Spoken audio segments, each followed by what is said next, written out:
Good evening, sir. Good evening, Toastmaster Elvis. Kindly introduce yourself to us in 10 seconds. Okay, my name is OluSoji Salu. I have been a Toastmaster since 2013, so you could say I have 8 years of Toastmastering under my belt. Okay, thank you so much Yes. for your time, sir. Thank you. Today we'll be looking at the different club officers' roles we have, from the president down to the sergeant at arms. Okay. What's the meaning of these roles? What does this supposed to be like? How do we play them effectively? Starting from the president. I know you were once a president, so I know you'll be speaking from experience now. Okay. So, what is the role of the president in a club meeting, in Toastmasters club meeting? Okay, so you've asked me so many questions now, and I need to pick and choose which one I can easily answer. But one of the first things I would say is that for club officers' roles, there's a major challenge that comes with being assigned to a club officer's role or choosing to take a club officer's role. Most of the times, if we are honest, a lot of the times we are sort of coerced or we are pushed, or let me use the Toastmasters term, we are motivated into taking these positions. And several times we don't even know why we are there, or we are trying not to let somebody down, or because everybody just says only you can play this role, so you say, okay, let me try and take this role. And that is a challenge. Now, these roles, no matter how well you play these roles, to say these roles are attractive, they have these benefits, they come with their own unique challenges. So if you don't know why you are playing these roles, or you don't know what you need to get from those roles, you would always struggle, and at the end of the day, you might not achieve anything of substance, both for yourself or for your club, when you don't play these roles with knowledge or a vision of what you want to achieve. So what I always say is, even if you were motivated to play these roles, I think one of the things you should try and sit down is, if so long as you have accepted to play this role, then try and sit down and ask yourselves, what benefits, what skills, what advantages can this role confer upon me? And if you do some in-depth search, you try to ask from other people who have played these roles, what they've learned, what they've gained, I am very willing to believe that you can find reasons to stay in that role and play that role to the best of your ability. So if, for example, I'll give you an example. One of the things I've noticed is there is something transformational about being a president in a club. You know, if you look at someone before becoming president and after becoming president, one of the things you usually see is there's a change in that person. After he has completed that role as president, there's some kind of confidence that comes from daily handling challenges, managing people, and doing it successfully. It gives you some kind of confidence, a sense of accomplishment that comes with it. If you were someone initially who always struggled with stage fright, coming in front of people to speak most of the times, what you find out is, if you've played the role of the president, because every single meeting you have to be at that meeting, you have to speak. You will open the meeting, you will close the meeting, you will address guests. So no matter how fearful or how much of fright you have, if you do that for a whole year, what do you think? There's no way your level of fright will be the same thing. And it's what I've noticed across board. Once someone has played president, there's a confidence, there's this sense of assurance, that I've done something and I've managed people and I've gotten results. So that is for president. In fact, I could say vividly, I remember several presidents. I remember a particular president for Unity Toastmasters. Maybe I should even mention her name. I think Toastmaster Linda. Before Toastmaster Linda became a president, she was VPE at that point. And when she was told to become president, it was a daunting task, no doubt. And if you know her, she's not someone really that likes the limelight. She doesn't want to be coming up to speak all the time. She doesn't, really like being in that spotlight. But after her presidency, there was a remarkable transformation, and she grew in confidence. She raised other leaders to replace her when she left, and she's not the same person. Basically, she's not the same person, and it's the same thing I'm seeing with other presidents that have finished roles as club presidents. So that's something you can think about if you are undecided about being a club president, or if you are currently a club president and you are wondering, what am I doing in this position? I think you can benefit some things. the same thing with all the other roles. There are different skills, there are different, should I say, skills, there are different knowledge areas you can update yourselves on in these areas. So if you say, for example, who is the Vice President of Education? I mean, your job as VP is very simple. You are in charge of providing a quality. In fact, let me put it this way. If all the other role players are playing supporting roles to the core business of Toastmasters, you as the VP, your business is the core business of Toastmasters, because you are the one responsible for actually providing the educational system that achieves all the things that Toastmasters promises: better leadership, better communication skills, improved confidence, and all the other soft skills such as time management and all the others you get from a Toastmasters meeting or the Toastmasters program. You are in charge of coordinating it, building capacity in members, building capacity in your fellow club officers. It is your major role. So think about it. If you're able to master this role or play this role to perfection, or as close to perfection as possible, just think about the possibilities. One, time management, you have it. Because imagine every single meeting, so 2 times in a month at least. And if you are looking at 24 meetings minimum. Yes.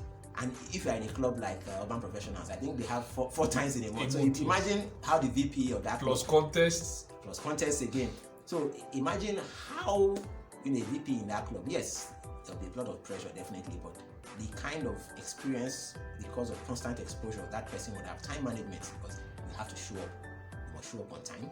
You must show up. You plan a qualitative meeting. So meeting program planning too, is something you need to have. So it builds up a plethora of skills, managing people. A lot of the times as a VPE, you still need to motivate people to apply for meeting roles, you need to follow up with them. So several other skills you build. But I don't want to be saying things we already know. I think maybe it's better I just use examples. Yes. So if you talk about Vice President Education roles, I vividly recall I vividly recall in Aso Rockstars when I was president, the person who was our Vice President Education, we had someone initially who wasn't able to measure up because of some personal challenges, and someone else came in almost midstream to take over. And this person, he became president eventually. That was Toastmaster Victor Onoche. I know Toastmaster Elvis doesn't know him. It was a long time ago, before your lifetime, This was like 3, 4, 5 years ago, Yeah. So he played that role of VPE, and prior to that, I hadn't seen someone play that role with so much passion, And if you know Victor very well, it's not as if he is someone that is a planner by nature who puts things together, likes things to be perfect, but he let that role guide him, and that role sort of taught him a couple of things about planning, and he did an excellent job. Our meetings were never late to start. Our meeting agenda was always on time. People were always there. In fact, he was an excellent motivator. Our meetings never lacked role players, because he took the role on board. And that role, again, another thing that VPE role does is you've actually seen, should I say, you've taken the worst in terms of pressure that you can get in a club setting as an officer. So it's prepared you perfectly to become a club president, because you've really seen most of what the kind of challenges you can have in getting a club to be a quality club. So it's already giving you, like, should I say, a stepping stone to being a president. And all this, I think, helped him to become one of the best presidents I've ever seen in a Toastmaster setting. And I say that really, really humbly, with all humility. I mean, I was president before him.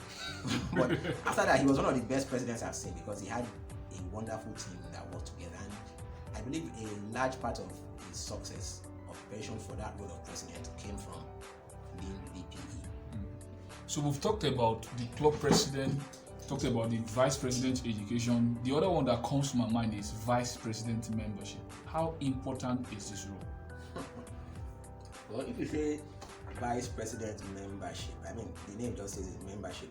So if the vice president public relations is necessary to get people to attend club meetings, then it's the job of the vice president membership to make sure people stay in the club.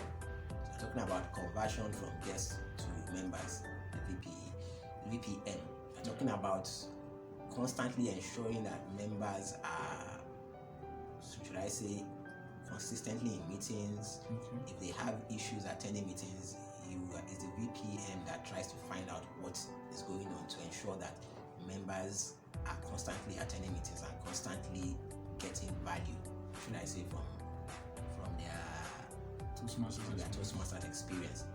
So in a nutshell, the VPM is responsible for people staying.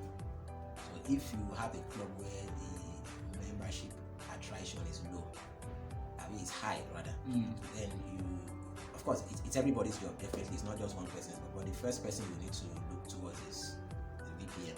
So it's a crucial job because more or less it's people management, and you need to really show care. You need to really show that you are interested in the person's journey and you want the person to get the best from that journey. So, okay, sir, you've made mention of some of the benefits already for the person playing the role. Can you highlight a bit more? As a VPM, what's the need for you? What are the skills, whether soft or core skills, that you will learn on the job as a VPM? Okay, so I think one of my own regrets, being playing officer roles, I never got the opportunity to play that VP membership role. Maybe then I didn't really understand just how powerful it was. But I would say one of the most powerful things, it's skills you can get from that is interpersonal communication. How do you walk up to strangers, build a connection with strangers? For some people it's easy. For other people, such as myself, I know Toastmaster Elvis, you like meeting new people, so it's easy for you. But I think for a VPM, it's a skill you can develop, because you first of all, you need to know how to do small talk with people. Just to start in a way that is non-threatening, non-pressuring. How do you get to meet someone, calm the person down, and let the person know it's not a big deal to sign up. You don't have to feel like it's beyond you. Just get someone to be relaxed enough to sign into the program.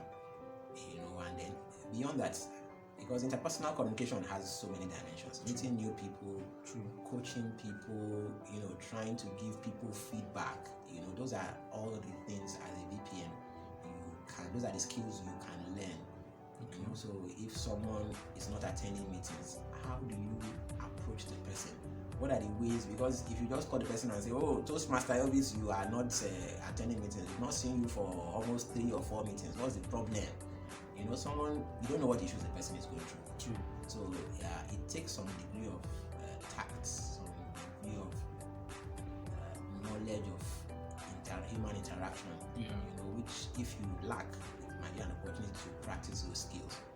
Now, I'm not saying you should just go and test it out, but you have people that have played the roles before. I'm a firm believer in using mentors, in using people that have played the roles before. I mean, that's why they are there, to tell you, look, I've done this before. These are the mistakes. These are the things. These are the ways you can get it right, and these are the benefits. So if you have those challenges, of course, you talk with mentors. But I believe the real skill comes in you putting it into practice. Whatever they tell you or how they guide you, putting it into practice. So having to relate with people, getting them to open up to you, and of course helping them to navigate the challenges of life, because definitely life will always come when you're your Toastmasters journey, and helping them to still stay true to their Toastmasters purpose.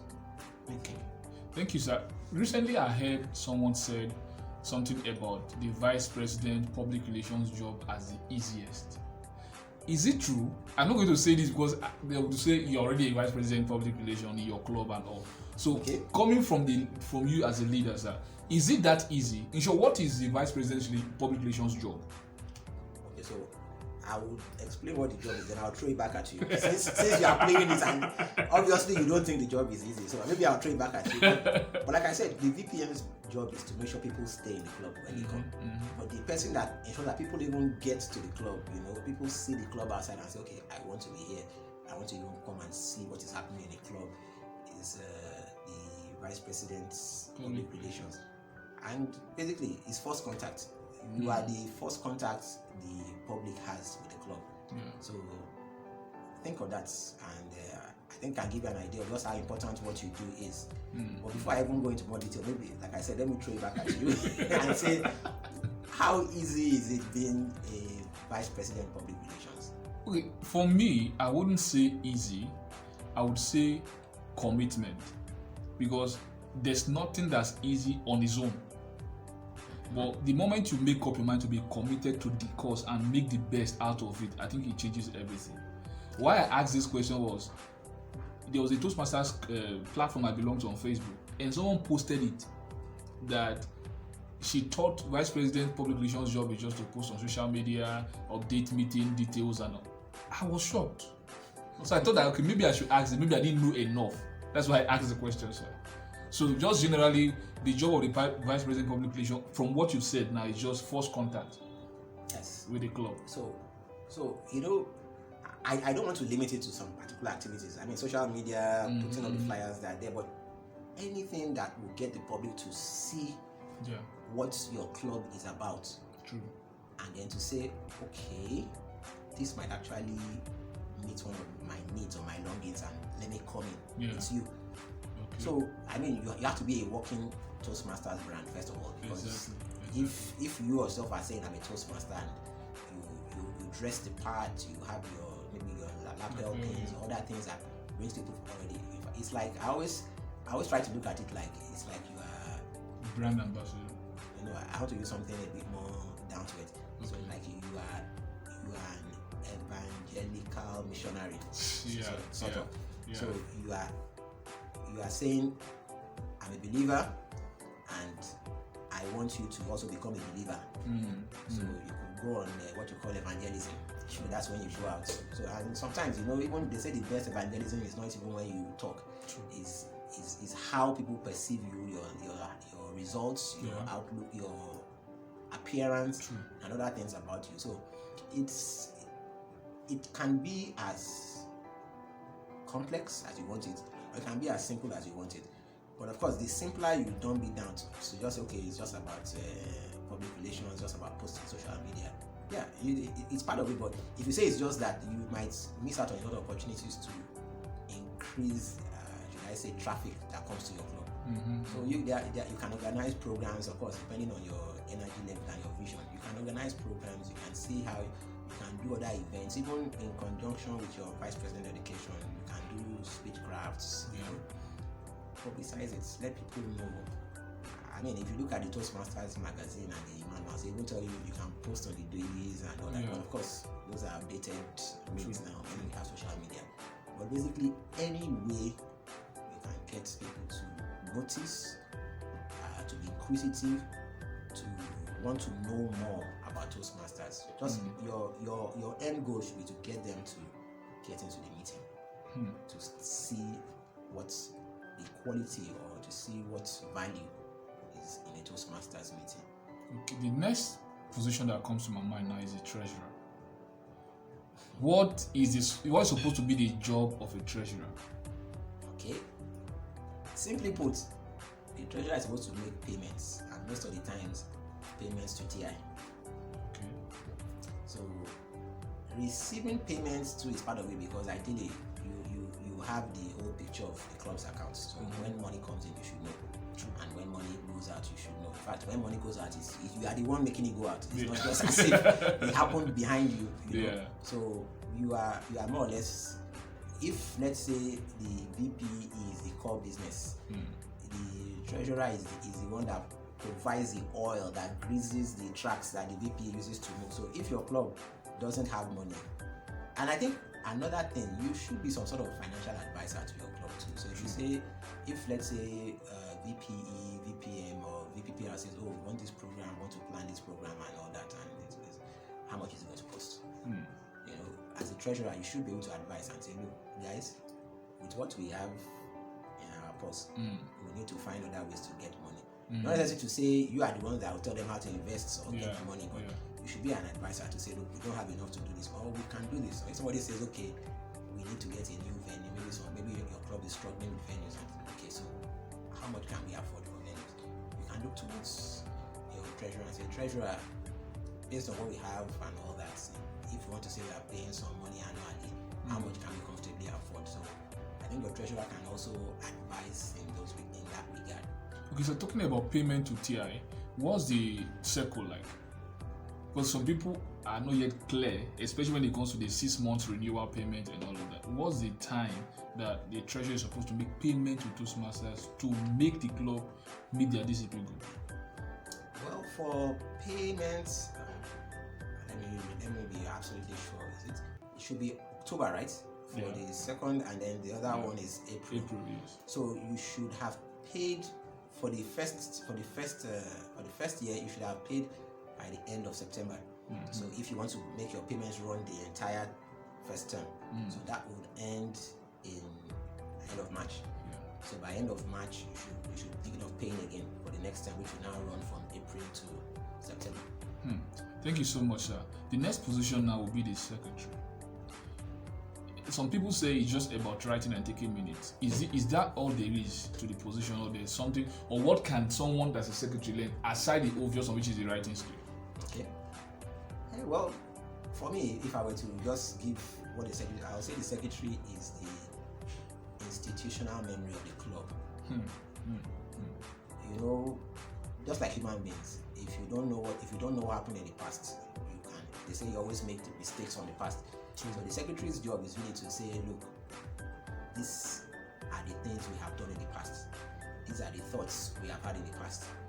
These are the things we have agreed to do in the past. This is the reason why we did those things. So the secretary is supposed to be the one to be the repository of all that knowledge, so that in the future, okay, so I can give you an example, although this is not at a club level. This is at I think area or divisional level. There was a time when the division was having problems with funding, and then it's an idea that was pushed out that, okay, let's every club contribute some particular amount to the division sport so that the division could be somewhat financially buoyant. But at the point when we had a meeting, of course, being TI, we don't just take these decisions unilaterally. We called representatives from all the clubs, and we had a heart-to-heart discussion. And what came out was people said no, they didn't feel it was the best thing to do. Maybe it might start making the positions of being a district officer very overly attractive, since monies will now be coming in, and then things might push us to other sides of negative sides of money management. So eventually we decided, okay, that wouldn't happen, it wouldn't fly. The secretary will record that. So that the next time, because history is in cycles, the next time, at some time in the future, it might come up again, and they'll say, look, we need money at the division, and then they say, okay, let everybody start contributing. But if you didn't have recourse to that historical information, you might jump the gun and it might backfire. So I think the secretary is very important for that regard. And of course, if you look at what you see, I know one club I know that does this very well is Unity Toastmasters. I know they usually have like a recap, and not just an oral recap. They actually have it documented, what happens in all their meetings. So it's quite good. In case you need to refer back to something, you have all the evidence there. And if you need to also make decisions based on all the information you have in the meetings, you can also do that. Okay. Then the last one, not the least actually, but on the hierarchy. Some people will say president, this. So if you are sergeant at arms, it looks as if your job is not important. So what is the job of the sergeant at arms in a club? Well, let me just in a simple term, I'll say logistics manager. So your job is to make sure that a meeting holds smoothly. That's all the underlying requirements of the meeting, of a successful meeting. Now, that's taking apart the program elements. That's all the other things that we might not necessarily see immediately you start a meeting. So such as the venue, how comfortable it is, ensuring that so I'm just coming from a club's venue now, and they had an issue with venue. The meeting was to start 4 o'clock, and maybe the sergeant at arms is a very diligent person, so he had come in around probably before 3 o'clock, and he had found out that the venue was not going to be available. So he was already trying to make alternate arrangements to get another venue. You know, that's a Sergeant at Arms job, logistics, to make sure that all the things that need to be in place for that meeting to hold properly, they are all there. So imagine if he wasn't there, and everybody just comes for a meeting and they say, okay, it's time for the meeting, they get there, then no venue. So the Sergeant at Arms just makes sure the meeting works. So we're talking about having the meeting, locking down the meeting venue, making sure that the meeting venue is comfortable, making sure that people coming in are comfortable when they come in. You know, the role, you shouldn't try to minimize or trivialize that role. It's quite important. For some people coming to a club and nobody's smiling at them, nobody's saying, oh, welcome, or is this your first time here, or don't worry, you enjoy this meeting, or we're going to make sure that you see some this, some that. You know, some people, if they don't get that kind of reception, they might just not even think of staying or coming back to that meeting. True, sir. But Sergeant at Arms, you are the first contact. Usually, you are the first contact a guest will have with the club meeting. So you really need to up your game. You know, welcome the person, connect with the person first. Even before the VPN, connect to that person. You are the first person to connect with that person, and who knows, just you smiling and just being a nice person, it could just make a big impact. True. I know people always tell me I'm a very nice person. When I come to meetings, I smile at them and I welcome them. No, so you're very nice, actually. But I've not played that role before. Okay, I've played that role before, actually. Okay. I did that that was my very first role in Asro Rock, and it was one of the things that I learned. I saw how important it was to some people. For some people, it might not make an impression, but a lot of people, they just like it. They say, "Oh wow, I'm made to feel special." You know, like it's not like I'm just lost in the crowd. True. Sergeant at Arms does that. So I don't think you should trivialize it. I think it's a position that has a lot to teach. And of course, there's some level of humility it teaches you too. That look, no role is too small to say it is not important in getting a Toastmasters club to excellence. True. So I think it does that. Thank you so much for your time, sir. Your last word for anyone that's considering to take up a club officer role, or people that don't even want to be part of it. Because a lot of times during election, you see people that say, I don't want. So what will you say to such people? People that don't want. Yes, first, then do people that are considering going for it. Okay, so what I'll tell people that don't want is, most of the time, they have seen the stress or the challenges that their predecessors have gone through, and they usually don't want to go through that same kind of challenge or stress. So what I'll say, the first thing is, look at the role, look at the benefits. But as the benefits first, look at the benefits you can get from that role. If you see that there are benefits from that role for you, first of all, keep aside what your fears are about the challenges. Just look at the benefits first. If you think the benefits are okay for you, then attempt. Now, a lot of the challenges you will get is when the pressure of the role comes up. So what I usually want to tell people is, once you get into that role, try and look for somebody that will succeed you. Start looking for a successor. Now, that successor, if you're able to find that person, or somebody you can work with as, should I say, a support person to support you. So what that does is it keeps the pressure from overwhelming you. That person, you're more or less training that person to take over from you, which means at so many points, the person can handle some of those tasks for you. You observe, you guide, you coach. So at the same time, you are building your capacity, you're also building that person's capacity. And if you do that, there's a terminology they always say that an irreplaceable person is an unpromotable person. So imagine if you've played, let's say you played the role of VP and you never really brought anybody along with you. You live, if it's in a company setting, you won't even get promoted. You just stay on that role because there's nobody else that can play that position. So you remain there. So sometimes it teaches us things we can apply outside our Toastmasters setting, even in regular companies, regular organizations. If you are playing a role, you are not mentoring somebody, you are not bringing up somebody along to be able to play that role just as well as you can.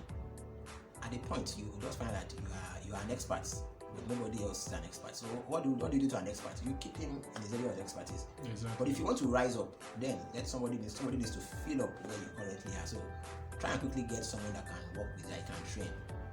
Number one, it helps to take the pressure off you. Number two, it easily helps you nominate that person to replace you, and you have the confidence that once you have left that position is also being handled properly.